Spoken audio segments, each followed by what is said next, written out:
তাকে পেতে হলে কাকে ভালোবাসতে হবে? আল্লাহকে পেতে হলে রাসূলকে ভালোবাসতে হবে। রাসূলকে ভালোবাসতে মনোবল দিয়ে ভালোবাসতে হবে। আর ভালোবাসার সঙ্গে সঙ্গে আমার রাসূল তার জীবনটা যেভাবে গঠন করেছেন সেভাবে আপনার জীবনটা গঠন করতে হবে। আপনাকে তাজকিয়া করতে হবে। আর মহব্বত রাসূল করেন ঠিক, কিন্তু রাসূলের জীবন আদর্শ বাস্তব জীবনে ফিটিং করেন নাই, তাহলে কিন্তু এই মহব্বত দিয়ে কোনো লাভ। যেরকম বন্ধুর সঙ্গে বন্ধু মহব্বত করার পরে বিপদে আপদে যখন বন্ধুকে না পায় তখন কি আরেক বন্ধু কি খুশি থাকে? খুশি থাকে নেই। এই জন্য আমাদের কবি বলেছেন, সুসময়ে অনেকেই বন্ধু বটে হয়, অসময়ে হায় হায় কেউ কারো বিপদে বন্ধুর পরিচয়। ঠিক কিনা? হ্যাঁ, বিপদে বন্ধুর পরিচয়।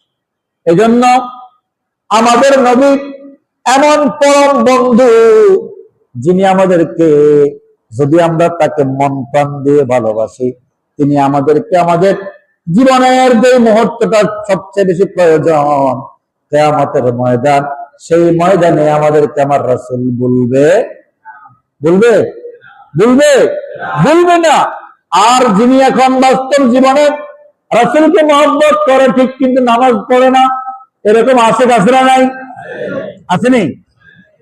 বারোই রবিউল আউয়াল তোমারি গান গায়, রবিউল আউয়াল চলে গেলে তোমায় ভুলে যায়।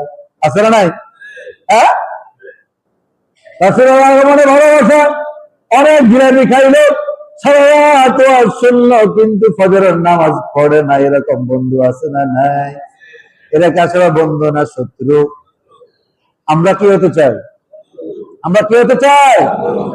কোন বন্ধু বলো বেশি বিশ্বস্ত, যার কাছে মন খুলে দেয়া যায়, যার কাছে সব কথা বলা যায়, হওয়া যায় বেশি আশ্বস্ত। ঠিক কিনা? আমার রাসূলের সঙ্গে প্রেম করলে, রাসূলের সঙ্গে মহব্বত যদি বেড়ে দেওয়া যায়, এই মহব্বত কখনো ছিঁড়ে যাওয়ার মতো নয়। আমরা সেই মহব্বত করতে চাই কি চাই না?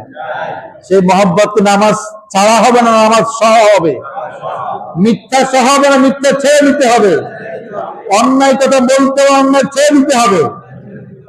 হারাম খেতে হবে না, হারাম ছেড়ে দিতে হবে। হারাম ছেড়ে দিতে হবে।